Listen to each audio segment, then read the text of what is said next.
मंजिलों की तलाश में, सुनना भैया लोगों, मंजिलों की तलाश में मैं सफर पे निकल आया हूं। मंजिलों की तलाश में मैं सफर पे निकल आया हूं। मुश्किलों भरे हालात में मैं घर से निकल आया हूं। मुश्किलों भरे हालात में मैं घर से निकल आया हूं। कई जिम्मेदारियां हैं हम पर, कई जिम्मेदारियां हैं हम पर जिन्हें निभाना है। कई जिम्मेदारियां हैं हम पर जिन्हें निभाना है। जिद है जिंदगी में कुछ कर गुजर जाना है। जिद है जिंदगी में कुछ कर गुजर जाना है। तो कैसे विद्यार्थियों, उम्मीद करते हैं आप बढ़िया ही होंगे, सब कुछ अच्छा ही चल रहा होगा।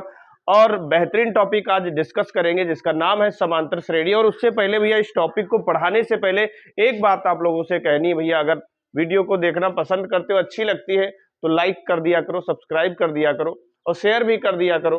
ठीक है, शेयर की बात करें, मतलब लाइक करने के लिए भैया अभी बटन दिया होता है और सब्सक्राइब करने के लिए भी एक रेड रेड करके बन के आता होगा। ठीक है, उसको सब्सक्राइब कर सकते हो भाई। ठीक है, तो बात करेंगे समांतर श्रेणी की।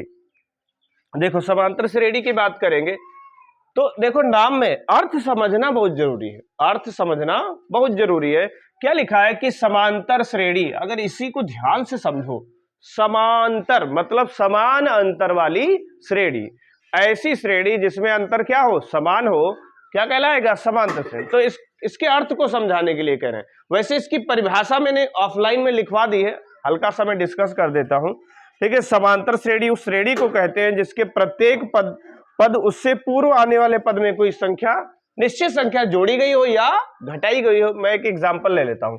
जैसे मैंने लिखा 2, 4, 6, 8, 10, ऐसा कुछ लिखा मैंने। ठीक है, कम दिख रहा बट कोई बात नहीं, 2 है, 2, 4, 6, 8, 10 ये लिखा है।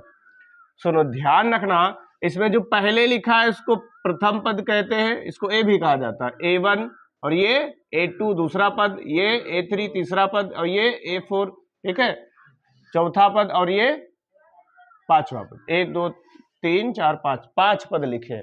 ध्यान रखना कि कैसे पता करें, अभी जो एक्सरसाइज कराने वाले उसमें यही करना है, कैसे पता करें कि ये एपी है कि नहीं है। मतलब कैसे पता करेंगे कि ये समांतर श्रेणी है या नहीं है। तो ये जानने के लिए देखो हम चेकअप करते हैं इसका। क्या करते हैं, सार्वंतर भैया, सार्वंतर यानी डी निकाला जाता है। डी बराबर क्या होता है, मैंने कल बताया था, बाद वाले में से पहला वाला घटा दो, यानी A2 माइनस A1 होगा। और एक बार चेक करना चाहते हो तो क्या लिख दे, यहाँ पे A3 माइनस A2 लिख दे। एक जैसा अंतर आना चाहिए, समझ लो ध्यान से। तो A2 देख लो भैया कितना है, A2 आपका 4 है, A1 2 है, चेक कर लो। A3 कितना है, 6 है, और A2 कितना है, 4 है। ध्यान से चेक करो तो ये 2 आया हुआ है, ये भी 2 आया हुआ। क्लियर, इसका मतलब ये है कि ये क्या है, एपी है या फिर समांतर श्रेणी। एपी फुल फॉर्म क्या, अर्थमेटिक प्रोग्रेशन। ठीक है, तो शॉर्ट में इसको एपी भी कहते हैं, ध्यान रखना, शॉर्ट में इसको क्या कहते हैं, एपी भी कहते हैं। तो ये उम्मीद करते हैं ये इंट्रोडक्शन आपको समझ में आया होगा। और बहुत ज्यादा कुछ नहीं, अभी जब एक्सरसाइज में पहुंचेंगे, अभी करवाएंगे एक्सरसाइज का प्रश्न, तो उसमें सिखा देंगे कि कैसे क्या करना। ठीक है, उम्मीद करते हैं ये परिभाषा आप समझ गए होंगे कि नहीं समझ पाए। ठीक है, तो वीडियो को रोक करके आप एग्जाम्पल नोट कर सकते हैं, वीडियो को रोक करके एग्जाम्पल नोट कर। तो एक्सरसाइज देखेंगे भैया, पहला प्रश्न है, पहले का पहला समझेंगे। क्या लिखा हुआ है, निम्नलिखित स्थितियों में से किन स्थितियों में संबद्ध संख्याओं की सूची समांतर श्रेणी है और क्यों। मतलब पहले जो है, जो दी जानकारी है उससे एक सूची बना लेंगे और उसके बाद ये चेक करेंगे कि ये एपी है या नहीं है। तो ये एक्सरसाइज में भी आपको करना है। देखो, ऑफलाइन में हम बता चुके हैं या अभी बताए थे, इस वीडियो में भी बताए हैं कि अगर कोई श्रेणी दी है तो उसको कैसे चेक करेंगे कि वो एपी में है कि नहीं है। उसका सार्वंतर डी एक जैसा होना चाहिए तो एपी में है, और अगर ऐसा नहीं है तो फिर वो एपी में नहीं होगी। तो समझेंगे, देखो इधर क्या कह रहा भाई प्रश्न में कि प्रत्येक किलोमीटर के बाद, समझो भाई, प्रत्येक किलोमीटर के बाद टैक्सी का किराया बदल जाता है। प्रथम किलोमीटर के लिए किराया ₹15 है तथा अगले प्रत्येक किलोमीटर के लिए किराया ₹8 अतिरिक्त है। बात समझना मेरी, 1 किलोमीटर जाओगे तो 15 रुपए, कितने रुपए, 15 रुपए देना है, और उसके साथ में क्या लगेगा, अतिरिक्त 8 रुपए लगना ही लगना है। ठीक है, अतिरिक्त क्या लगना है, 8 रुपए लगना ही लगना है। तो समझेंगे, देखो इसको कैसे सॉल्व करेंगे, समझेंगे। तो यहां पे लिखेंगे प्रथम एक, या इसे लिख देंगे 1 किलोमीटर का किराया, 1 किलोमीटर का किराया, ठीक है। 1 किलोमीटर का जो किराया है, इसको पहला पद भी कह देंगे A1। उठ जाओ, देखो इधर छोटी बिट्टू गिर गई, उठ जाओ उठ जाओ उठ जाओ। देखो A1 बराबर, A1 मतलब क्या, प्रथम पद। A1 का मतलब क्या, प्रथम पद। ये देख लो कितना दिया है भैया, 15 रुपए। कितना है, 15 रुपए। मतलब 1 किलोमीटर जाओगे तो 15 रुपये लगना ही लगना है। और उसके बाद आप जितना भी जाओगे, ठीक है, उसके बाद आप जितना भी जाओगे अगले प्रत्येक किलोमीटर के लिए, ठीक है।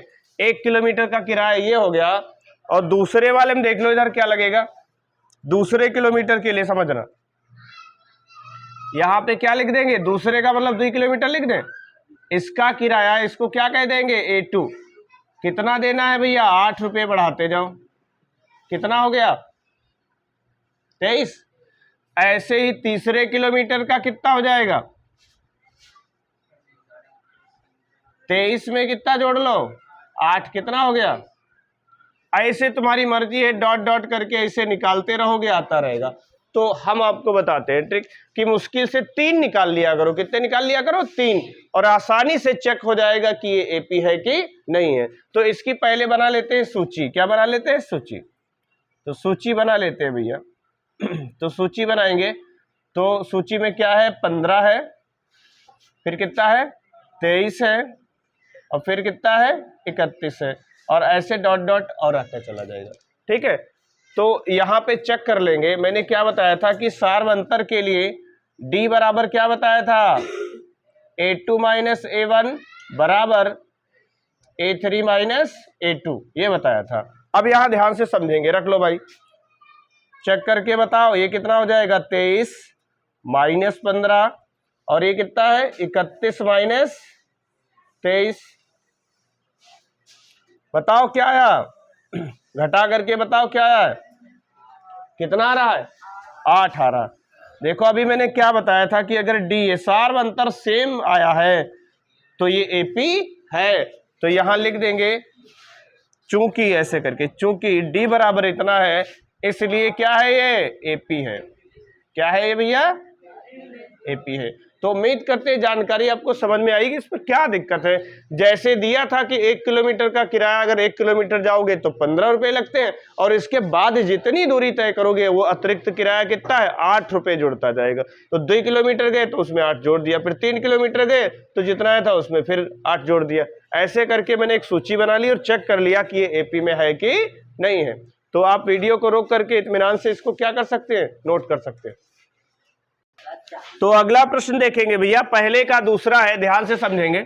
पहले का दूसरा, ठीक है, एनसीईआरटी एक्सरसाइज 5.1 और क्वेश्चन नंबर 1 का कौन सा पार्ट, सेकंड पार्ट है भाई। देख लो सभी में होगा, सभी एनसीईआरटी बुक हो या ना एनसीईआरटी, उसके अंदर एनसीईआरटी जरूर होता है। चेक कर लो, देखो लिखा होगा, किसी बेलन में उपस्थित हवा की मात्रा जबकि वायु निकालने वाला पंप प्रत्येक बार बेलन की शेष हवा का 1/4 भाग बाहर निकाल देता है। समझना भैया, ठीक है। फैन बंद कर दो ये, ठीक है, फैन बंद कर दो। देखो इधर, अभी चला लेना, देखो समझो। मान लेते हैं, ठीक है, माना बेलन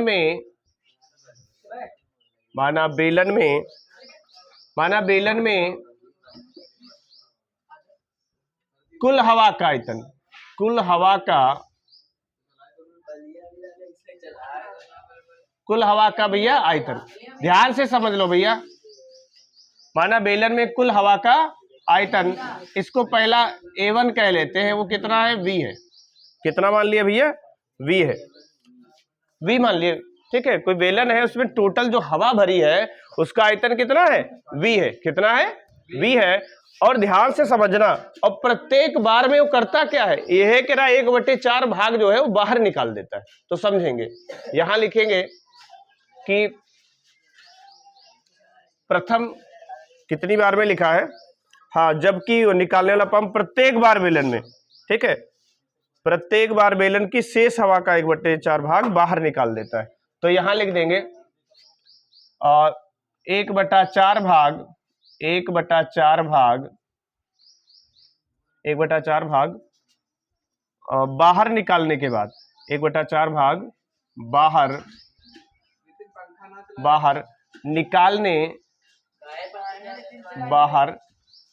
बाहर निकालने, ध्यान से समझेंगे, 1/4 भाग बाहर निकालने के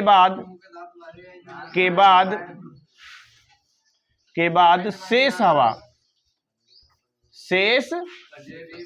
हवा, इसको क्या लिखेंगे A2। वो A2 कैसे निकालेंगे, ध्यान से समझो।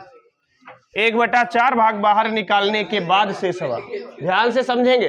देखो इधर क्या समझेंगे, ये जो V है और इसका इसी का V का ही 1/4 भाग बाहर निकाल दिए। बाहर निकालने का मतलब क्या हो गया, अरे उतना माइनस हो जाएगा। बाहर निकालने का मतलब क्या होगा, उतना हट गया उसमें से। तो देखो इधर एलसीएम ले लेंगे तो कितना हो जाएगा 4V - V और बट्टे में 4 कितना आ गया भैया 3V/4। दिख रहा है, चेक कर लो, वीडियो में आ रहा है, नहीं आ रहा, देख लो उसमें आ रहा है, वीडियो में नहीं आ रहा ना। देखो इधर कितना बच गया, यहां पे लिख देते, कितना आ गया 3V/4। क्लियर। तो A1 भी मिल गया, A2 भी मिल गया, एक चीज और निकाल लेते हैं, A3 भी निकाल लेते हैं।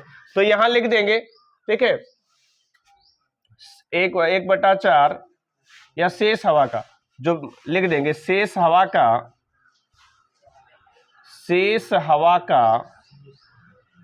1/4 भाग बाहर निकालने के बाद। ये देखो हम ऐसे लिखे दे रहे हैं, ये सब लैंग्वेज वही है, तभी ऐसे डॉट डॉट कर दिए। ये डॉट डॉट करने का मतलब समझ पा रहे हो, क्या लिखा है, शेष हवा का 1/4 भाग बाहर निकालने के बाद शेष हवा, ये लिखा है, ठीक है। तो क्या हो जाएगा A3, तो देखो ये कितना हो जाएगा, ये 3V/4, ये तो है ही है, और इसी में से कितना माइनस कर दिया गया, हटा दिया गया, इसी का 1/4 ना भैया, कितना भाग 1/4 भाग बाहर निकाल दिया गया। अब ध्यान से समझो, कैलकुलेशन कर लेते हैं। ये आपका 3V/4 हो गया है, और कितना हो गया -3V/4, 16। और यहां देखो बना लेते हैं 4 गुणे, यहां भी 4 से कर देते हैं, तो 4 3 12, 12 से 3 गया 9। देख लो आ रहा वीडियो में 9V/16, इतना आ गया। 3 पद भाई कैसे मिल गए, बस A1 मिल गया है, A2 मिल गया है, A3 मिल गया है। बहुत आसानी से हम ये चेक कर सकते हैं कि ये AP है कि नहीं है। तो देखो कैसे चेक करेंगे, समझो, देख लो कैसे चेक कर लेंगे।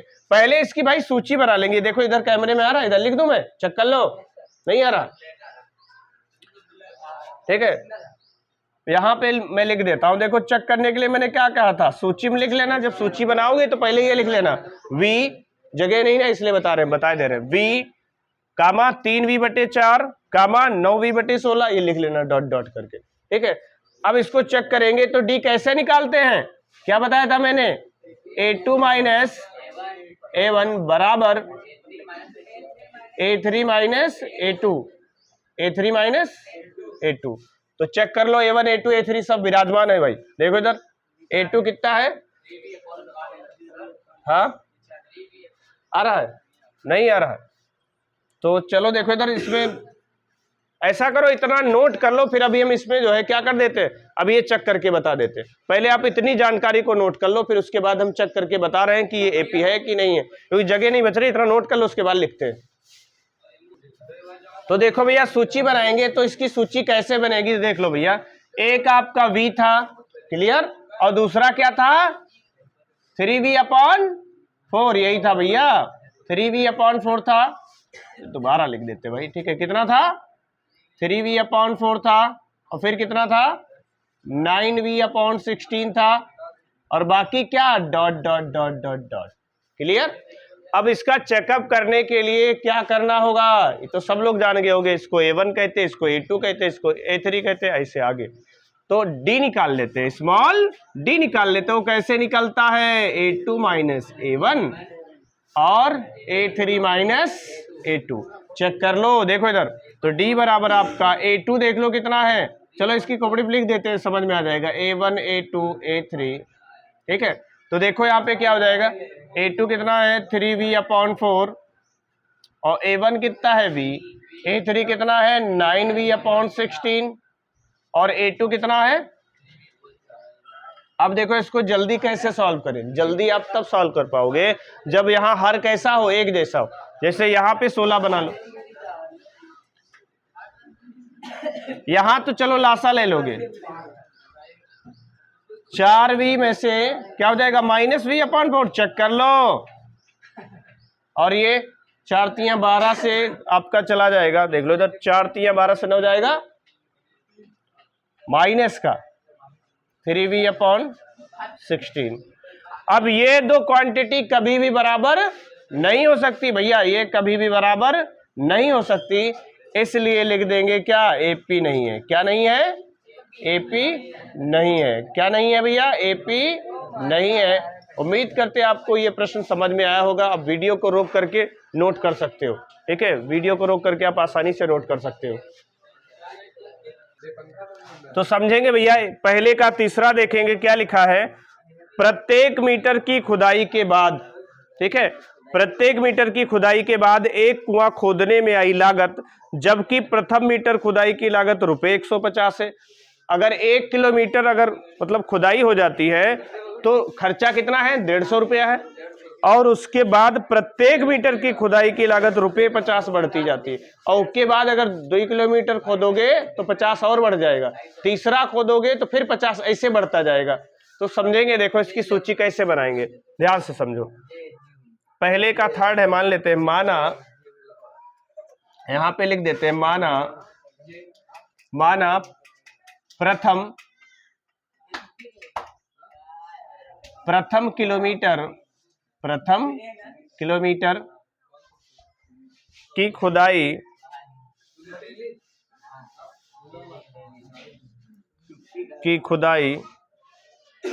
माना प्रथम किलोमीटर की खुदाई की लागत